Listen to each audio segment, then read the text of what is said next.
you can't lead change, you can't lead. And it makes sense. If you can't lead change, then what are you doing? We're going to be talking about mafia bosses and dictators. We're going to be talking about con artists and politicians. We're going to be talking about sketchy MLMs. We have something to learn from all these people? We certainly do. People don't resist change just because it's new. They resist because it threatens their identity. But as soon as you move from minor change to even mid-range change, medium change, and anything beyond that, it is no longer intuitive and it's no longer within the range of expectation. That's why we have organizational change management as a discipline. People don't know how to do it. It disrupts them in terms of their skill, their knowledge, their experience, and it disrupts them emotionally and psychologically. So I think 9 times out of 10, it's not benign. I think that people know exactly what they're doing and it's intended deception. Deception is directly connected to smuggling. Coercion is directly connected to muscling. Are you the type of leader worthy of your people's confidence in a time of trial? You're listening to The Leader Factor, a podcast where we take leadership principles and distill them into actionable behaviors, shareable frameworks, and scalable initiatives. Here are your hosts, Tim and Junior.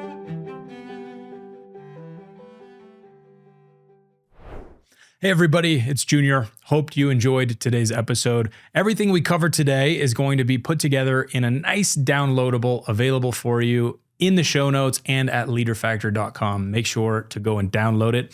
If you liked today's episode, don't hesitate to leave us a like. Please subscribe and share with a friend. Catch you next time.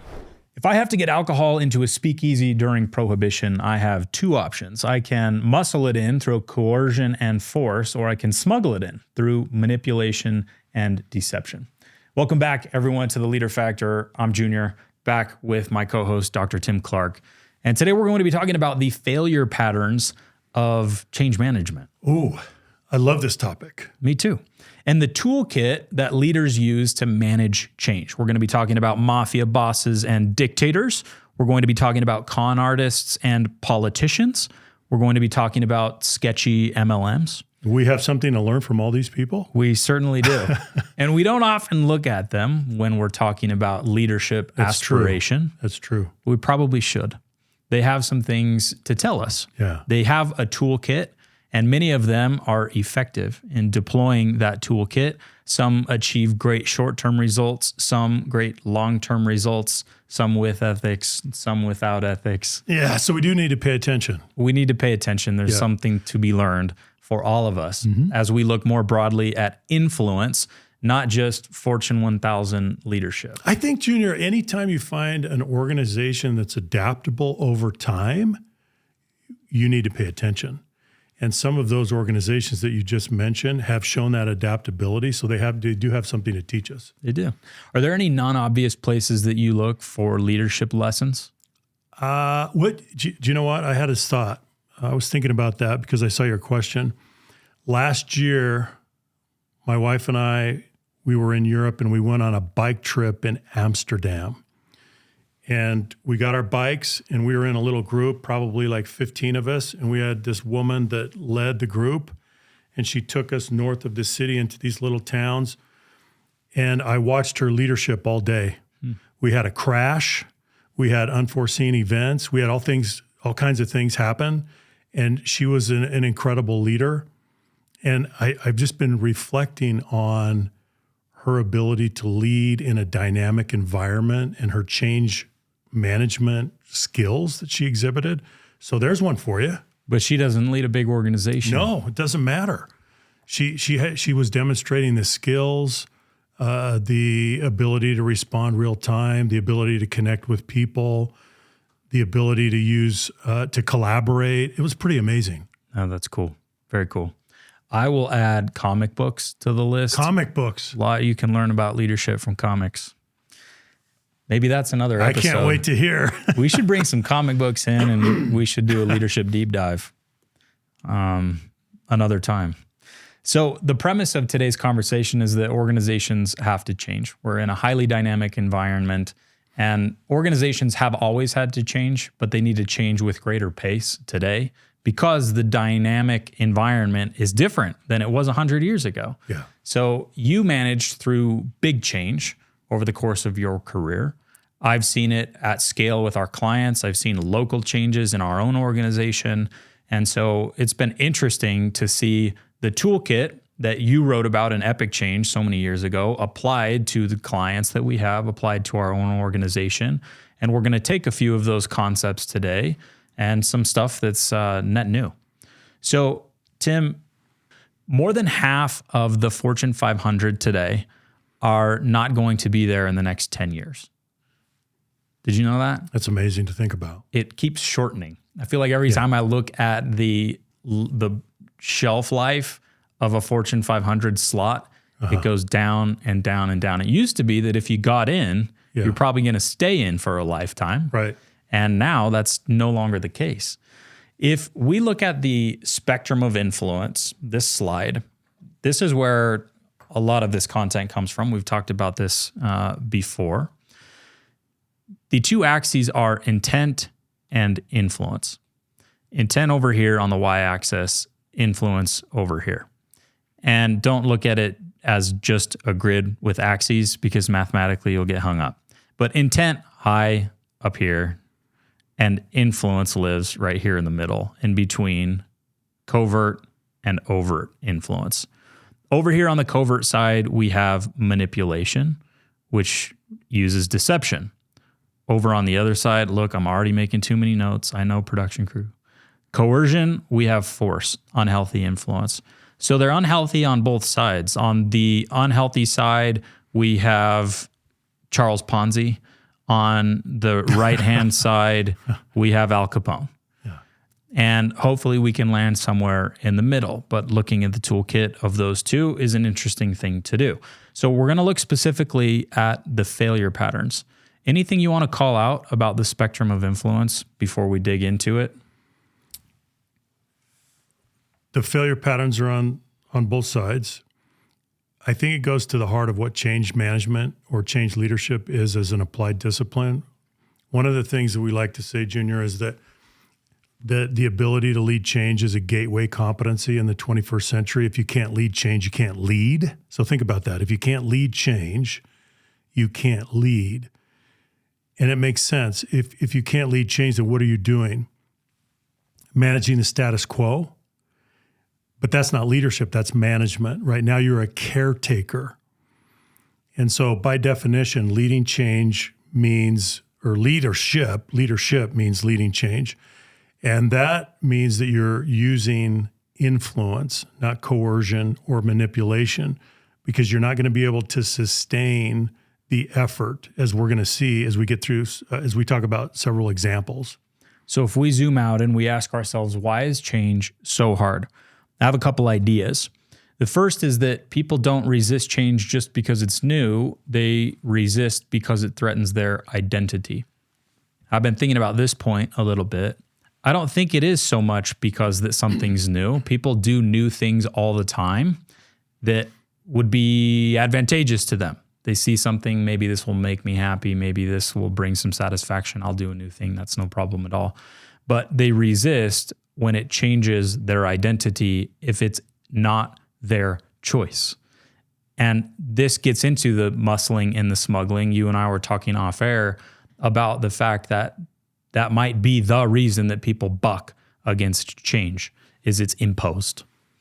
In a meaningful change initiative, you're not just asking people to do something different, you're asking them to be someone different. Mm-hmm. So really we are talking about identity when we're talking about a lot of these changes, and that is a difficult thing for people. It really is. Another way to look at it, Junior, is to think about change on a spectrum. At one end, the change is, let's say it's small, it's minor. And so at that end, we're talking about an adjustment, a modification, a tweak. So everybody in the listening audience, I want you to think about that. So very small change at one end. At the other end of the spectrum, it's major, it's discontinuous, it's very significant change, right? At the end of the spectrum, where change is minor, it is also intuitive. If you go to a person or you go to a group, you go to a team, you go to an organization, and you say, we want to make a modification. We want to make an adjustment. We want to tweak this or tweak that. Everybody will look around and they'll shake their heads and they'll say, okay, fine, we can do that. It's within the realm and the range of expectation and understanding. And so it's intuitive and it's not a problem. But as soon as you move from minor change to even mid-range change, medium change, and anything beyond that, it is no longer intuitive and it's no longer within the range of expectation. That's why we have organizational change management as a discipline, because people don't know how to do it. It disrupts them in terms of their skill, their knowledge, their experience, and it disrupts them emotionally and psychologically.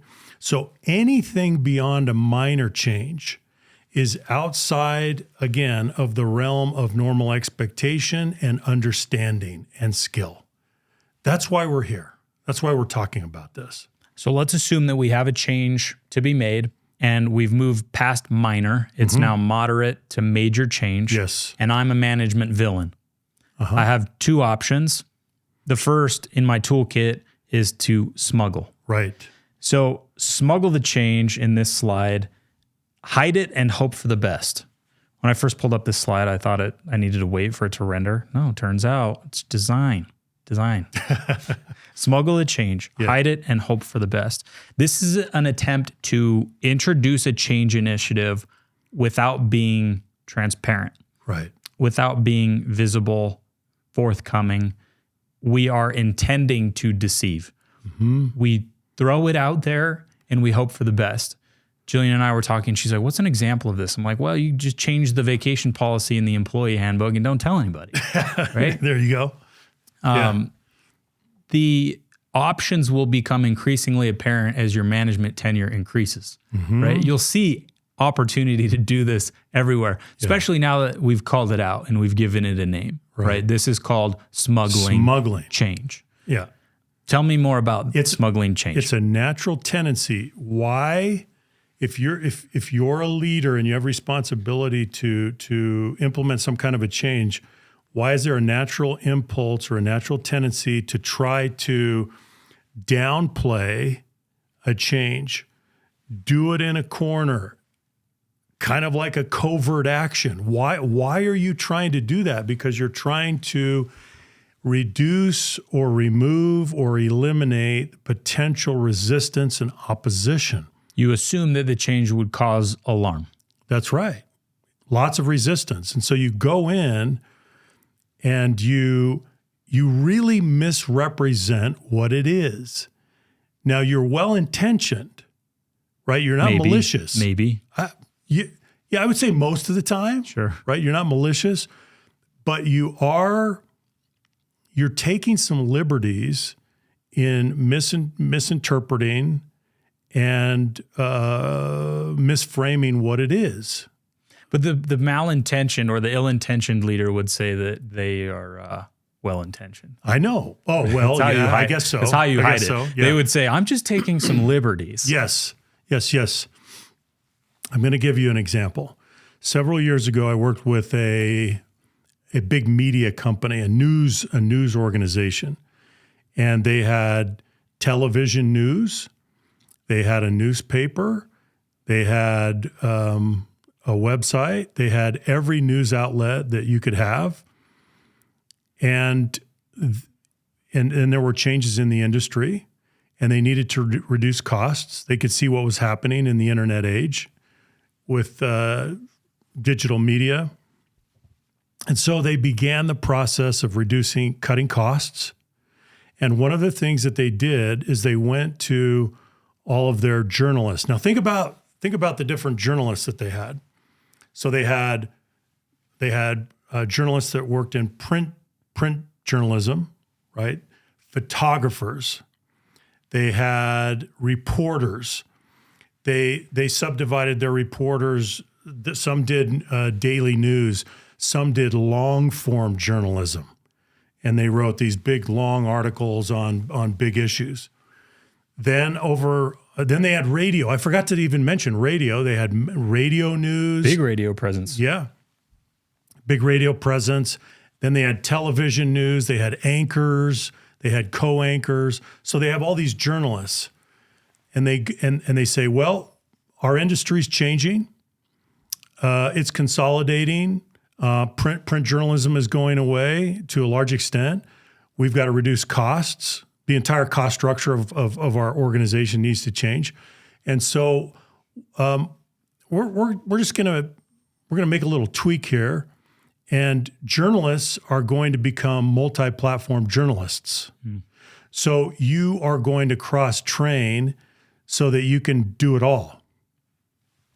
Now, they really downplayed this going in. They said, hey, it's not a problem. You're all professional journalists, and you're going to pick up some skill. You're going to pick up some skills in some of these other areas. But think about this. These journalists have been working their entire professional lives in one area. You're a photographer. You are a radio news person. You're a TV news person. You are a reporter. You are a long-form journalist and writer. Well, those are deep skills that they've been doing. But the organization came to them and said, it's no problem. We're going to cross-train you. They downplayed it. And it just created an uproar, right? Because they said, well, so what does that mean? That means the next time we send you out on a story, like if there's a local story, we're going to send two of you. One of you so you're going to learn how to be on both sides of the camera, right? So you're going to be the camera person, and you're also going to be the person that's reporting on the other side of the camera, and you're going to write the story, you're going to publish the story, you're going to do everything. So no more than two people go out for any story at any time on any issue. Theoretically, it makes sense. Oh yeah, we're going to cross-train you in each of these platforms of journalism, and you're going to be fine. Theoretically, it makes sense, but in reality, it was incredibly disruptive. And they really tried to smuggle it until they realized the reality of what they were asking and how hard it was going to be. And when the journalists on the other side of that announcement, they felt betrayed. They felt disrespected. They felt like you don't appreciate what I've been doing for 10 or 20 or 30 years. You don't appreciate the depth of my skills because you think that, oh, in a month I can cross-train and I can be this multi-platform journalist. That's not even possible. So you really haven't even thought through it. So there's an example for you, Junior. It was very difficult for this organization to recover from this. Yeah. And they had to retreat from a lot of it. They did a little bit of cross-training, but it wasn't even close to the initial idea that they had. If you're on the receiving end of that idea and you feel like something's being held back, that the organization's not being completely forthright, then you're going to assume ill intent. Right. How many times has a leader held back something good? Rarely. How many times have they held back something damaging, something risky, something toxic? All the time. All the time. And so you have to be tuned into that as a leader. If you are not in the business of full disclosure, not that you have to be all the time for all reasons. There's a healthy dose of disclosure in any situation. But if you are seen trying to hide something, people will assume that you're trying to hide something bad. If they see 10% of the picture in this communication that goes out, they're going to assume that 90% is lurking behind closed doors that's going to come and get them as soon as the thing actually goes live, which is probably what happened, I'm assuming, right? How did that play out? Well, they tried to implement it, but they ran into a brick wall. You can't cross-train that quickly, and they completely misinterpreted what it would take. And so they had to retreat. They did a little bit of cross training, but that was really it. Yeah. That was as far as they could go. So Yeah, they had to walk that back, and it was pretty humiliating for everybody. Yeah. So one of the big takeaways from this point is if you use this tool as a leader, if you try to smuggle change, smuggling invites suspicion. Suspicion is not what you want to create inside your team or organization. So now that we've introduced this tool, I would encourage everyone to label it when they see it in others or themselves. You don't have to call it out to everybody else, but you can say to yourself like, oh, that's some smuggling going on. Yeah. Or when you feel inclined to do that, you can call it out to yourself and say, oh, you know what? That feels like it would be a smuggle. Let's not do that because it's going to invite suspicion. It's going to erode the trust of my team, my organization. I'm going to lose credibility, and it's not going to be a good day. And think hard about why you are thinking about smuggling.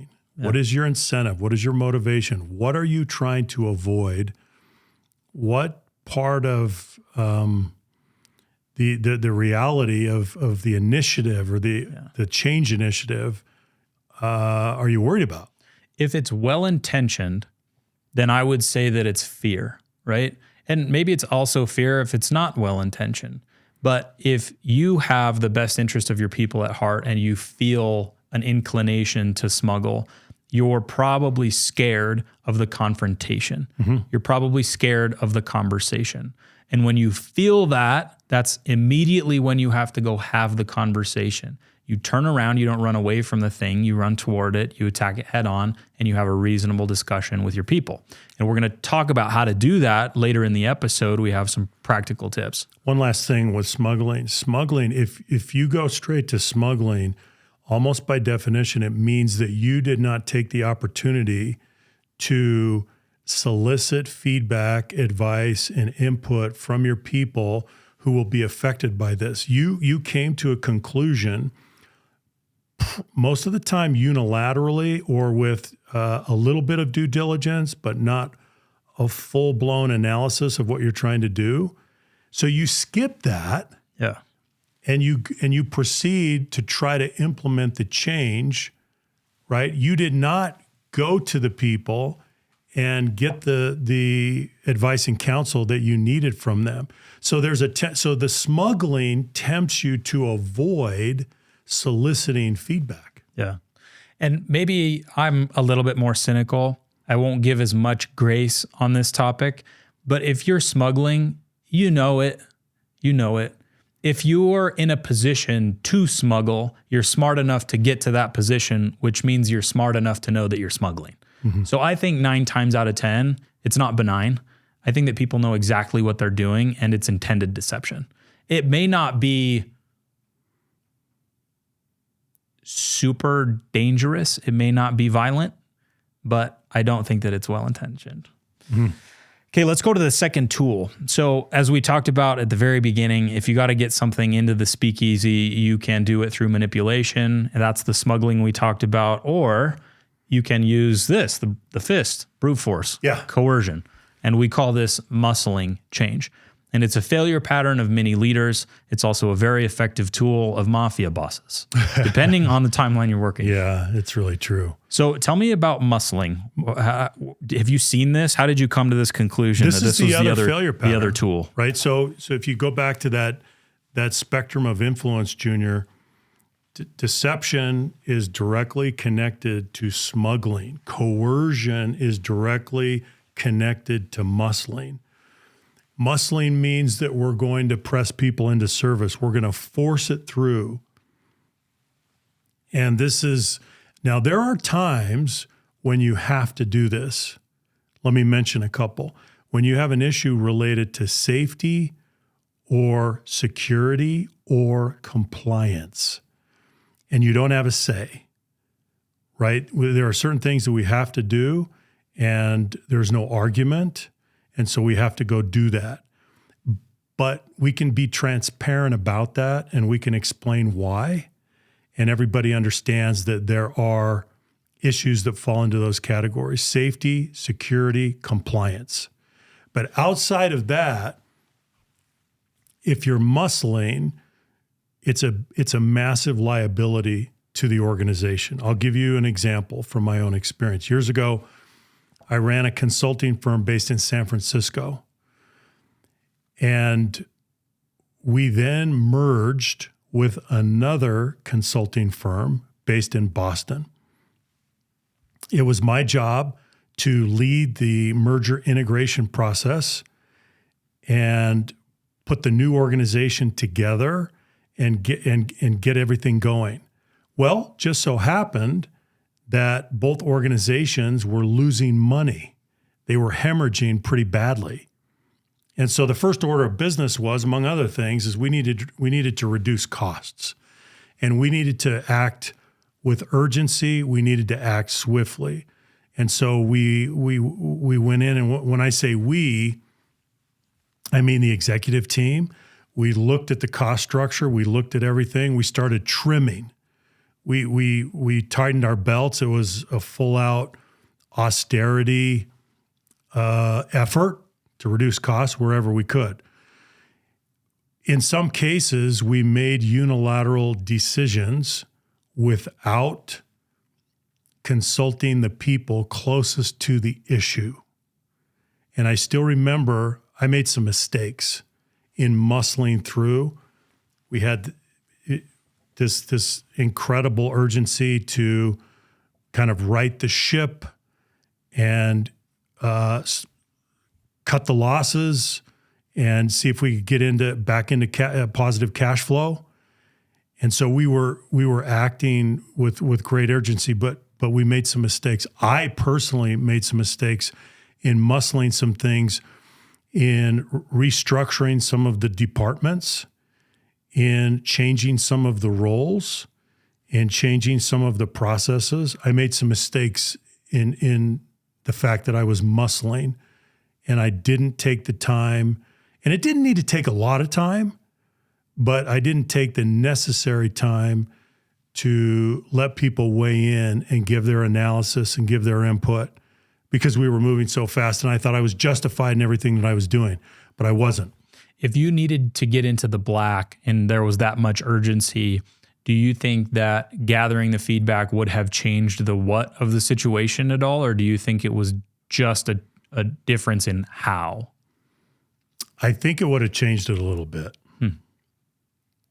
I think we would have changed what we did and the sequence in which we did it to return the organization to profitability. I think in retrospect, I think there are things that we could have and should have done differently, and we would have learned more if we would have been just a little bit more patient. Doesn't mean that you're not moving quickly, but you can still solicit feedback and input when you're on the run. You can still do that. So it's not necessarily, or it's not a style thing to appease your people. You think you would actually get some concrete differences. I do. In the way that you did the change. I do. Yeah. That's interesting. Yeah. Often when people make those types of changes, they're saying a few things to themselves and to the organization, not that you were in this case, but I know what's best for the organization. Yeah. There's no time to discuss it. You'll resist me anyway, so I'm making the decision for you. Right. Once we implement it, you'll see I was right. And organizations respond best to pressure, so we're just going to amp up the pressure. And in this case, Junior, normally if you do a merger integration and you're acquiring a new entity and you're merging, you would take some time and go on a listening tour, and you would talk to people that are working for the acquired entity. And you would be very careful about analyzing everything and how you're going to do the merger integration, and what's the sequence, what's the timeline, what's the schedule, where are there potential efficiencies, where are there potential synergies, how autonomously are we going to allow certain departments to do what they do versus integrate them tightly. These are all questions that you go through in a merger integration. And so normally you would take a little bit more time and be very careful and thoughtful about the way you do it. We were moving very quickly, which we needed to do, but still in retrospect, would have done some things differently. So the outcome of smuggling change, we said, was suspicion. Smuggling invites suspicion. For muscling the change, the outcome is rebellion. Muscling invites rebellion. So did you feel any of that? Would you call it rebellion after you muscled through some of those changes? You don't often see rebellion, it's a very strong word, Sure. but you do see signs of resentment and bitterness. You see employees become jaded and cynical, and you see evidence of that. And when you sit down with people one-on-one and you break through those defenses and you get them to open up, a lot of times you'll find someone saying something like this: "No one asked me." Yeah. And that's offensive because I'm an expert in my area. No one knows this part of the business better than I do. And I feel hurt.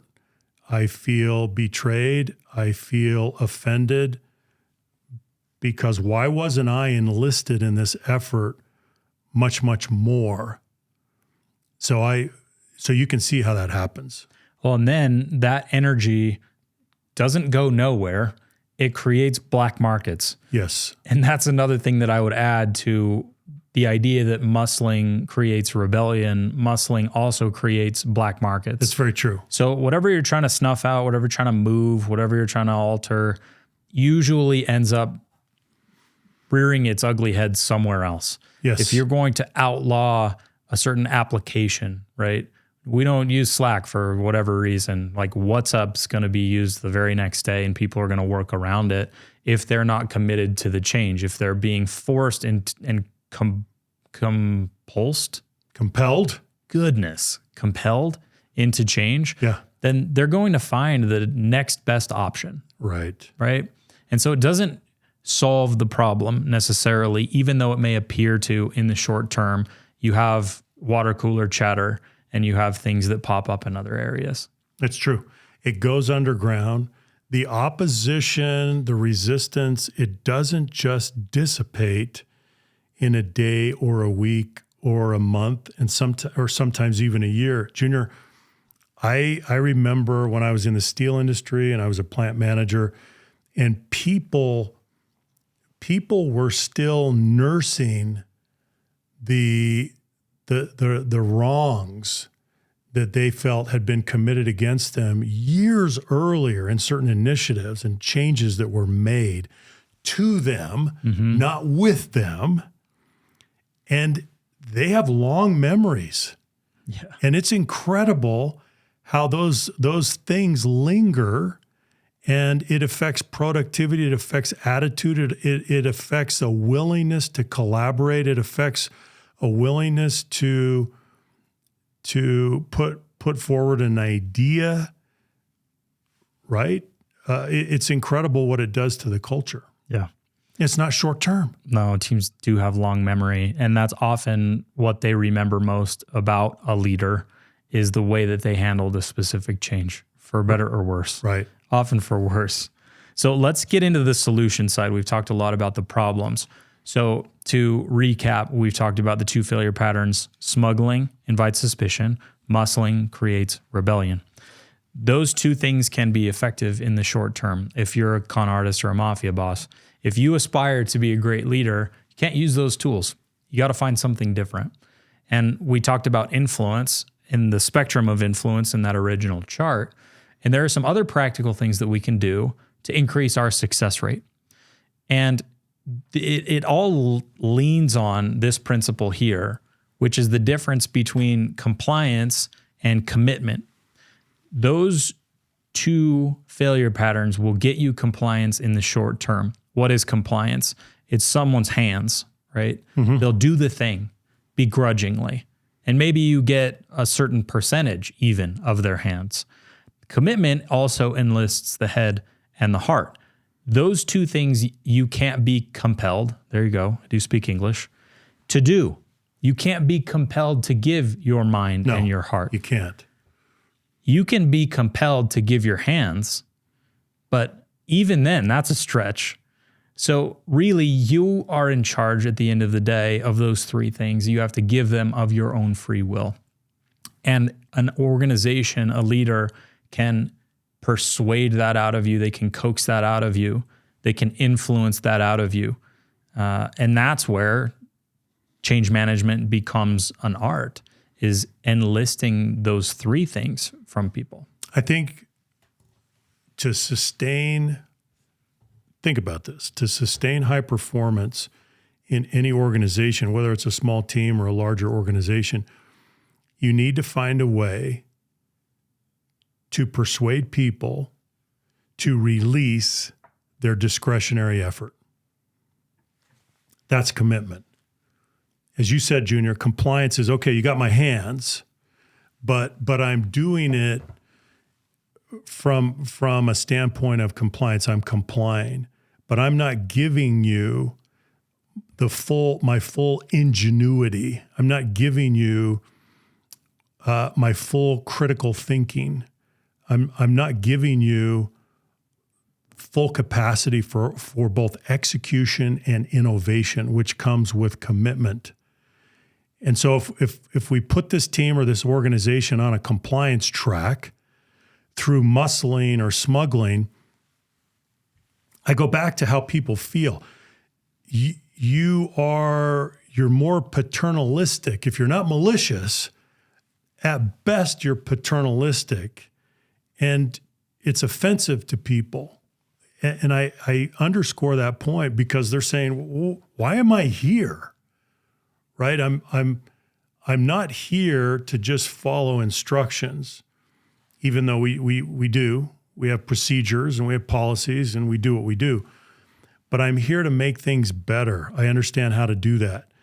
And so as a change leader, your job is to draw out the discretionary effort of people. Let's understand that this is not change management goes way beyond it. Sure, it's strategic and it is intellectual in our ability to analyze what needs to be done, make decisions, carry those out.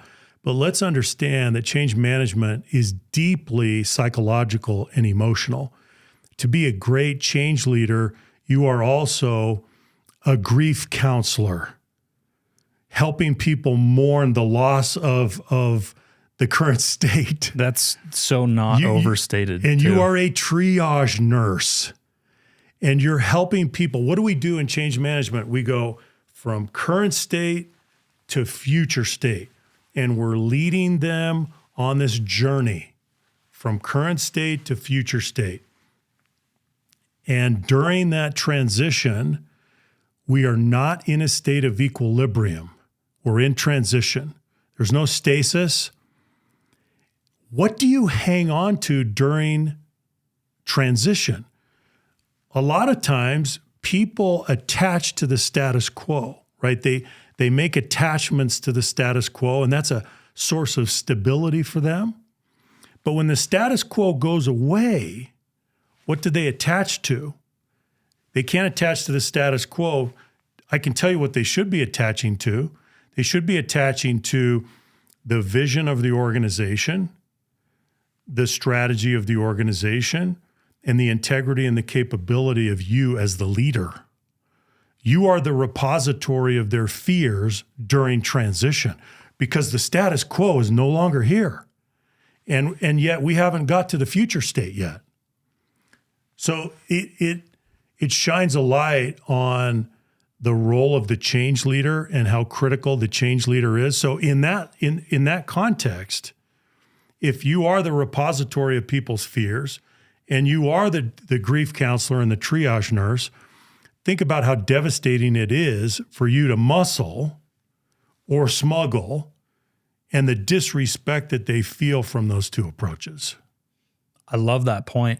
And it makes me wonder, maybe that's an appropriate question to ask ourselves. Are you the type of leader worthy of your people's confidence in a time of trial? Yes. That is so interesting. If they have attached so much confidence to the status quo being static and the environment, and that's what holds the trust, The second that's ripped away, if they don't have confidence in the leader, then there is no trust. There is nothing to hang on to. I hadn't considered it that way. Well, and I like the way you framed it. Think about how encrusted and calcified and fossilized and grooved the status quo becomes. And how attached people get to it. It's habitual, it's emotional, it's psychological, right? It's all of those things. The attachments become so strong, so intense, so almost immovable. And now we're going to break camp and we're going to leave all of that. And we're going we're going into uncharted territory to some future state. By the way, when we do change management, if we're doing it right, we may understand in kind of broad contours where we're going and what we need to accomplish. But then a lot of the detail along the way is emergent. Who's going to figure that out? The leader? No, not the leader. The people on the ground, the people that understand the business, that are working in the functions. Yeah. So they're going to figure it out. Well, this idea is an ode to your definition of culture, which is the way we interact. If that's what culture is, it means that culture can remain intact even when the situation is incredibly dynamic. If you said that it wasn't that and culture is the situation, culture is the surroundings, then things will break. Culture can't stay stable. So I really like that idea of being in a dynamic environment where people have confidence in the leader, they have confidence in each other, they have confidence in the way they interact. Culture remains stable amidst turmoil and chaos that's outside. That's right. So you can adapt to a highly dynamic environment by keeping culture high, in other words, the quality of interaction high, and you can make it through. You'll be an adaptive organism. I like that frame for a team much more than try and maintain the status quo, try and keep the stakes in the ground and keep nothing from changing. It certainly frames the leader as a different person and role and player in that situation. Yeah. Okay, so let's get into these. We'll burn through them relatively quickly. So how do we create the commitment? If we're not after compliance, we want commitment. We want the full person and their discretionary effort. First thing we need to do is start before we need to. This seems to be a success pattern.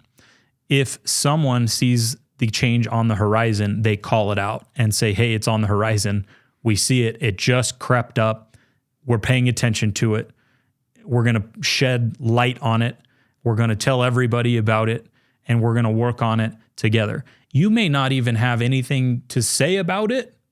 You may not have, it may have no implication, but just the fact that you're calling it out and saying, hey, there's something that might be going on here, I think gives your people confidence instead of waiting, allowing your people to figure that out on their own and ask why you haven't said anything about it. That's right. You may not be able to make it out. You don't know if it's an opportunity. You don't know if it's a threat. You don't know if it's a crisis. You don't know what it is. Yeah. But you identified at the first opportunity. You're trying to play offense. You're trying to be preemptive. Because what do we know? We know that if you don't choose change, change will choose you. And you'd rather play offense than defense. Gives you a lot more options.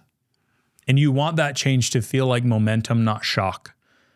If sometimes you will have shock and you won't be able to choose that. But if you do have a choice and you see something in the distance, start before you need to.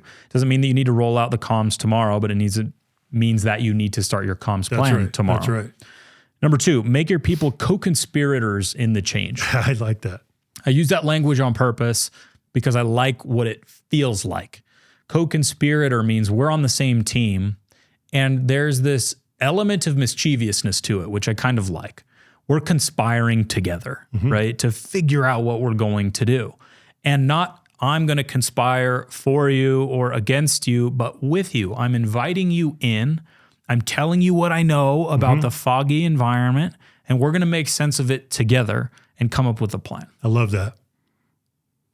Co-conspirator, co-creator, right? Yeah, but co-creator just doesn't have the punch. No, you know? it doesn't. No, it doesn't. But if you're conspiring together, I think that the fundamental mechanism that we're tapping into there is choice. I'm not choosing for you.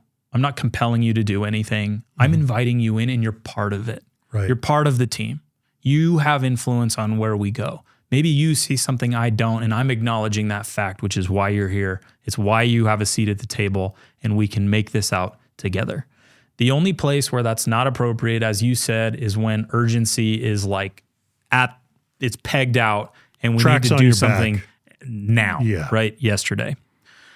Number 3, make the contrarian move. The expected move in a highly dynamic environment where change is necessary. Let's take your example of the media company. If the news outlet knows that print media is going the way of the dinosaur, the people will expect what most people would say, which is, hey, it's going to be okay. It's going to be okay. We will adapt. You all are going to upskill, and, we'll keep as many of you as we can.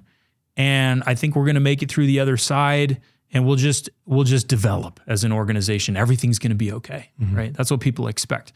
We know that's not true. So if you make the contrarian move, you can gain a lot of credibility and trust. If you say, hey, this is going to disrupt our business and it's going to be painful. Yeah. It's going to be horrible. Yeah. I think it's going to be horrible. It's going to be horrible for me because I have to manage through this and figure it out with you all. It's going to be horrible for you because not all of you are going to make it through the other side. And collectively, it's just going to be a bad time. Yeah. Right? Yeah. But here's what we're going to do.